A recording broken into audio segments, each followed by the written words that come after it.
Hello guys, അസ്സലാമു അലൈക്കും. എന്തൊക്കെയുണ്ട് എല്ലാവരും വിശേഷം? സുഖമാണെന്ന് വിചാരിക്കണം കേട്ടോ. അപ്പം ഞാൻ ഇന്ന് ഇപ്പം തന്നെ ഈ ഒരു വീഡിയോ ഇടാൻ കാരണം എന്താണെന്ന് വെച്ചാലേ, എനിക്ക് കുറച്ച് പേര് വിളിച്ചിട്ടുണ്ടായിരുന്നു, അതുപോലെ തന്നെ മെസ്സേജ് ഉണ്ടായിരുന്നു. അത് ഞാൻ നിങ്ങൾക്ക് ഇതിൽ സ്ക്രീൻഷോട്ട് ഞാൻ കാണിച്ചു തരാം കേട്ടോ. അതുപോലെ ഇപ്പം എത്രയോ പേര് പറയുന്നുണ്ടാവും എനിക്കറിയില്ല. ഒന്നാമത്തത്, ഇനി ഞാൻ എങ്ങാനും പെട്ടെന്ന് രക്ഷപ്പെടുമോ എന്ന് പേടിച്ച് നിൽക്കുന്ന പേര് എൻ്റെ ചുറ്റിലും കുറേ പേരുണ്ട് കേട്ടോ. ഞാൻ ഇന്നലെ ഒരു വീഡിയോ ഇട്ടിട്ടുണ്ടായിരുന്നു. 80,000 രൂപയുടെ ഫോണിൻ്റെ ഒരു സ്റ്റോറി ഒരു കാര്യം പറഞ്ഞിട്ട് കേട്ടോ. സത്യം പറഞ്ഞാൽ 80,000 പോയിട്ട് ഒരു ഒരു ഒരു 10,000 രൂപ പോലും എടുക്കാൻ ഇപ്പം എൻ്റെ കയ്യിലില്ല കേട്ടോ. നമുക്ക് എല്ലാവർക്കും ഒരു ആഗ്രഹം ഉണ്ടാവുമല്ലോ. എനിക്ക് ഐഫോൺ മേടിക്കാൻ ഭയങ്കര ആഗ്രഹമുള്ള ഒരാളാണ്. പക്ഷേ അതിൻ്റെ അപ്ഡേറ്റ് ആലോചിച്ചിട്ട് അങ്ങനെ എടുക്കാണ്ടാണ് ഞാനിപ്പോൾ യൂസ് ചെയ്യുന്ന ഫോൺ എന്താണെന്ന് വെച്ചാൽ വിവോ V50 ആണ്. അതിൻ്റെ ക്യാമറ അടിപൊളിയായിരുന്നു. ഞാൻ ഇപ്പോഴൊന്നുമല്ല, അതിൻ്റെ അടവ് എനിക്ക് ഡിസംബറിലോ ജനുവരിലോ കണ്ടാണ് അതിൻ്റെ അടവ് കഴിഞ്ഞത് കേട്ടോ. ഞാൻ അടവിനെടുത്ത ഫോണായിരുന്നു. V50 ആണ് ഇപ്പോഴും ഞാൻ യൂസ് ചെയ്യണത്. ഇതിൻ്റെ എന്താണെന്ന് വെച്ചാൽ, ഞാൻ വീഡിയോസ് ബാക്ക് ക്യാമറയാണ് ഇത് യൂസ് ചെയ്യാറ്. ഫ്രണ്ട് ക്യാമറ എൻ്റെത് എന്താണെന്ന് വെച്ചാൽ ആദമിനെ ഒന്ന് രക്ഷിച്ചതാണ് കേട്ടോ. അവൻ എന്താണെന്ന് വെച്ചാൽ ഒരു ദിവസം കടന്നൽ കൂടിന് കല്ലെറിഞ്ഞ് ലാസ്റ്റ് കുട്ടി വിചാരിച്ച കാര്യം കുട്ടി നേടിയിട്ടോ. കാരണം എന്താണെന്ന് വെച്ചാൽ കല്ലെറിഞ്ഞിട്ട് അതിമ തട്ടിച്ച് കുട്ടിക്ക് അറിയേണ്ടിയിരുന്നില്ല. അത് തട്ടിച്ച് കഴിഞ്ഞാൽ മുഖത്തും മേലൊക്കെ വന്ന് കടന്നൽ കുത്തും എന്നുള്ളത് കുട്ടിക്ക് അറിയേണ്ടിയിരുന്നില്ല കേട്ടോ. അവന് മൊത്തം കടന്നൽ വന്ന് ഫുള്ള് അറിയുന്നതിനാൽ മുഖത്തും കണ്ണിൻ്റെ ഇവിടെ ഞാൻ ഹോസ്പിറ്റലൊക്കെ കൊണ്ടുപോയിട്ട് വീഡിയോ ഇട്ടുണ്ടെന്ന് തോന്നുന്നു കേട്ടോ. അപ്പോൾ എൻ്റെ ഫോണ് ഞാനാണെങ്കിലോ എല്ലാവരുടെ ഫോട്ടോസ് എടുത്തായിരുന്നു ആ സമയത്ത്. അപ്പോൾ എൻ്റെ ഫോണ് ഞാൻ കുട്ടി കിടന്ന് പെടയണം. അപ്പം ഞാനെന്ത് ചെയ്ത് ഫോണാണ്ട് എറിഞ്ഞിട്ട് ഞാൻ അവനെ വേഗം പോയി കെട്ടിപ്പിടിച്ചു. അപ്പം എനിക്കും കുറേ കടന്നല്ലോ കുത്തും കിട്ടി. എൻ്റെ ഫോണിൻ്റെ ഫ്രണ്ട് ക്യാമറ ചെറുതായിട്ടൊരു സ്ക്രാച്ച് വന്നിട്ടുണ്ട്. അതുകൊണ്ടാണ് ആകെ മൂടലായിട്ടാട്ടോ നമുക്ക് വീഡിയോസൊക്കെ എടുക്കുമ്പോൾ ഇതിൽ കാണാൻ പറ്റുന്നത്. അതുകൊണ്ട് ഞാൻ ഉമ്മയുടെ ഫോണിലാണ് ഞാൻ ഫ്രണ്ട് ക്യാമറ വെച്ചിട്ടുള്ള എന്തെങ്കിലും വീഡിയോസ് എടുക്കുന്നുണ്ടെങ്കിൽ ഉമ്മയുടെ ഫോണിലാണ് കേട്ടോ. അപ്പോൾ പറഞ്ഞു വന്നത് എന്താണെന്ന് വെച്ചാൽ, 80,000 രൂപയുടെ ഫോണ് അതെനിക്ക് മേടിക്കാൻ ഭയങ്കര ആഗ്രഹം ഉണ്ടായിരുന്നു. ഞാൻ എൻ്റെ കസിൻ്റെ വീട് പാർക്കിലുണ്ടായിരുന്നു, എൻ്റെ മാമാടെ മോൻ്റെ വീട് പാർക്കിലുണ്ടായിരുന്നു.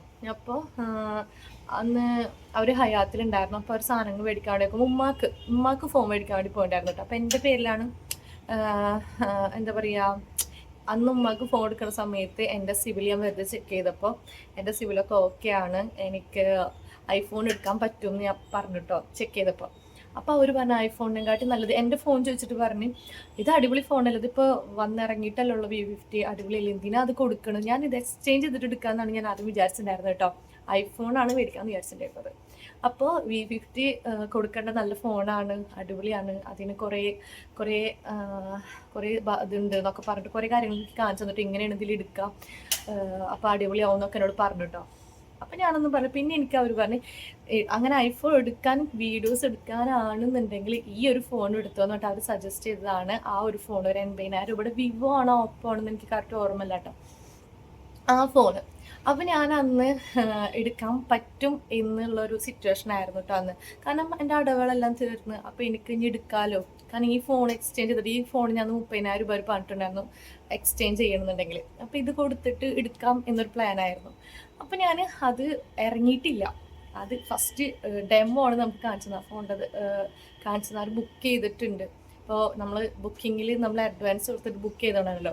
അപ്പോൾ ഞാൻ എടുക്കാം, 100 രൂപ അഡ്വാൻസ് കൊടുക്കണ്ടുള്ളൂ എന്ന് വെച്ചിട്ട് 100 രൂപ അഡ്വാൻസും കൊടുത്തിട്ട് ഞാൻ പോന്നു. അവർ കുറേ വിളിച്ചെന്ന് പറഞ്ഞാൽ കുറേ അവർ വിളിച്ചിട്ടുണ്ടായിരുന്നു. സാധനം എത്തിയിട്ടുണ്ടെന്നിട്ട് ഫസ്റ്റ് സെയിൽ എന്ന് പറഞ്ഞിട്ട് കൊടുക്കാനാണ്. കാരണം ഞാനാണ് ഫസ്റ്റ് ബുക്ക് ചെയ്തിട്ടുണ്ടായിരുന്നത്. അപ്പോൾ സത്യം പറഞ്ഞാൽ അഡ്വാൻസ് തന്നെ 500 രൂപ പേ ചെയ്യണം. എൻ്റെ കയ്യിൽ അന്ന് ഇല്ലാത്ത കാരണം 100 രൂപ പേ ചെയ്തിട്ടാണ് ഞാൻ അഡ്വാൻസ് തന്നെ അവിടെ കൊടുത്തിട്ടുണ്ടായിരുന്നു കേട്ടോ. ഇല്ലാത്ത പൈസ തന്നെ അവിടെ കൊണ്ടുപോയി കൊടുത്തത്, അതാലോചിക്കണം. അപ്പോൾ 80,000 രൂപ ഫോണിനുണ്ട് എന്ന് പറഞ്ഞ് ഓക്കെ അഡ്വാൻസ് കൊടുത്തിട്ട് പോന്നു. പിന്നെ അവർ കുറേ വിളിച്ചിട്ടോ, ഞാൻ എടുത്തില്ല. കുറേ എന്ന് പറഞ്ഞാൽ കുറേ വിളിച്ച് ഞാൻ എടുത്തില്ല. കാരണം എന്നെക്കൊണ്ടൊരു വഴിയും കാണുന്നില്ല. ഞാൻ പഠിച്ചോണ്ട് ഞാൻ അടവിനെടുത്തപ്പോൾ അടവ് അവർ പറഞ്ഞത് 3,000 സംതിങ് ഒക്കെ ആവും വരിക എന്നാണ് പറഞ്ഞത്. പക്ഷെ 3,000 എനിക്ക് വേറെയുള്ള കാര്യങ്ങൾ ചെയ്തിരുന്നു വെച്ചിട്ട് സത്യം പറഞ്ഞാൽ ഞാൻ ഫോൺ എടുത്തില്ല. എനിക്കല്ല ആ ഫോണൊക്കെ ഭയങ്കര ഇഷ്ടമാണ്. കാരണം ഭയങ്കര ക്ലാരിറ്റി ആയിരുന്നു. അതിൻ്റെ ക്യാമറ ആയാലും വീഡിയോ ആയാലും ഒന്നുമല്ല, കാണാനായാലും ക്ലാരിറ്റി ആയാലും ഒക്കെ പക്കയായിരുന്നു കേട്ടോ. അപ്പോൾ ഇപ്പോൾ എനിക്ക് നിച്ച് വിളിച്ചിട്ട് എന്നോട് പറഞ്ഞു, ഇപ്പോൾ എനിക്കൊരു ഫോൺ എടുത്തരും അടവിനെന്ന് വെച്ചെന്നോട്. നിന്റെ സിവിലൊക്കെ ഓക്കെ അല്ലേ, നിന്റെ അടവൊക്കെ തീർന്നല്ലേ, എനിക്ക് ഫോൺ എടുത്തരുമെന്ന് ചോദിച്ചു. ഞാൻ പറഞ്ഞു എനിക്ക് ലീവ് എടുക്കാൻ പറ്റില്ല, ഞാൻ 6 മണിക്ക് ശേഷം ഇറങ്ങും, നിനക്ക് വരാൻ പറ്റണമെങ്കിൽ നീ വായോ എന്ന് പറഞ്ഞു. അത് കുറേ ദിവസമായി പറയണം കേട്ടോ. എന്നിട്ട് അവള് നോമ്പിട്ട് നമുക്ക് പുറത്തുനിന്ന് നോമ്പ് ഇറക്കാം എന്ന് പറഞ്ഞു. അപ്പം ഓക്കെ പറഞ്ഞു. കുറേ ആയാലും ഇപ്പോൾ ഒരുമിച്ച് പോയിട്ടും ചായ അടിച്ചിട്ടൊക്കെ ടൈമില്ലല്ലോ, കാരണം അത് പിന്നെ പറയാം. അപ്പോൾ ഞങ്ങൾ ഓക്കെ പറഞ്ഞ് ഞാൻ നേരെ അവൾ 6 മണിയാകുമ്പത്തേനും അവളിവിടെ ചാവക്കാട് എത്തി. ഇവിടുന്ന് കുറച്ചുള്ള വേണൂസിക്ക് നടക്കാൻ. ഞാൻ അവളും കൂടി നടന്ന് വേണൂസി പോയി. അപ്പം ആളെന്നെ നോക്കിയിട്ട് ഡാ അന്ന് മുങ്ങിയ ആളല്ലേ ഇത് എന്ന് പറഞ്ഞിട്ട് കാണിച്ചു കൊടുത്തിട്ട്, അന്ന് ഫോൺ ബുക്ക് ചെയ്തിട്ട് പോയ ആളല്ലേ എന്ന് ചോദിച്ചിട്ട് ഞാൻ ആ ഓർമ്മ ഉണ്ടില്ലേന്ന് വെച്ച്. ഓർമ്മ ഇല്ലാണ്ട് പിന്നെ എന്തോരം ഒന്ന് വിളിച്ച ഫോൺ എടുത്തുകൂടി എന്നൊക്കെ ചോദിച്ചിട്ട് അവരൊക്കെ ചിരിക്കുന്നുണ്ട്. അമ്മന് ഞാൻ എടുത്തു കഴിഞ്ഞാൽ ശരിയാവില്ല എന്ന് പിന്നെയാണ് ആലോചിച്ചത്. എൻ്റെ അഡ്വാൻസ് 100 രൂപയ്ക്ക് തരാൻ പറ്റുമെന്ന് വെച്ചപ്പോൾ അവരൊക്കെ ചിരിക്കണം കേട്ടോ എന്നെ കളിയാക്കിയിട്ട്. അപ്പോൾ അവൾക്ക് ഫോൺ എടുക്കാനാണ് പോയത്. അപ്പം ഞാൻ അവിടെ വെച്ചിട്ടപ്പോൾ ഞാൻ അവളോട് പറയുക, അപ്പം ഇതെന്താ സംഭവം എന്ന് അവളോട് ചോദിച്ചപ്പോൾ അവരിങ്ങനെ പറയുക, ഇങ്ങനെ ഫോൺ ഇങ്ങനെ ബുക്ക് ചെയ്തിട്ട് പോയ ആളാണ്, വിളിച്ചിട്ട് ഫോൺ എടുത്തില്ല എന്നൊക്കെ പറഞ്ഞപ്പോൾ ഞാൻ മനസ്സിച്ചു ഇതാണ് ആ ഫോണെന്ന് പറഞ്ഞിട്ട് ഞാൻ കാണിച്ചു കൊടുത്താണ് കേട്ടോ. അതിൻ്റെ ക്യാമറ ഒക്കെ ഞാൻ അവൾക്ക് ക്ലാരിറ്റി ഒക്കെ കാണിച്ചു കൊടുത്തതാണ്. അല്ലാണ്ട് ഈ ഒരു സിറ്റുവേഷനിൽ 80,000 ഇവിടെയൊക്കെ ഫോണൊക്കെ മേടിക്കാന്ന് പറയുന്നുണ്ടെങ്കിൽ ഞാൻ ആരാ അതൊന്ന് ആലോചിച്ചൊക്കെ പറയും. 80,000 പോയിട്ട് ഒരു 10 വേണ്ട, ഒരു 5,000 രൂപ പോലും ഇപ്പോൾ സ്വന്തമായിട്ട് എടുക്കാനില്ലാത്തൊരവസ്ഥയാണ് ഞാൻ ഗൈസ്. അത് കുറച്ചായിട്ടിപ്പോൾ അങ്ങനെയാണ്. പക്ഷേ നമ്മുടെ വേറെയുള്ളതൊന്നും വേറെ പ്രശ്നമൊന്നുമില്ല അൽഹംദുലില്ലാ.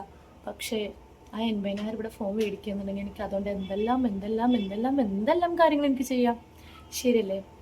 അപ്പോൾ എനിക്ക് കുറച്ച് പേര് മെസ്സേജ് 2-3 മെസ്സേജ്, പക്ഷെ ആ മെസ്സേജ് കേൾക്കുമ്പോൾ എനിക്ക് സത്യം പറയാൻ ഭയങ്കര വിഷമമുണ്ട്. ഇവിടേക്ക് സത്യം പറയാൻ ഇവിടേക്കാണ് കിട്ടണത്.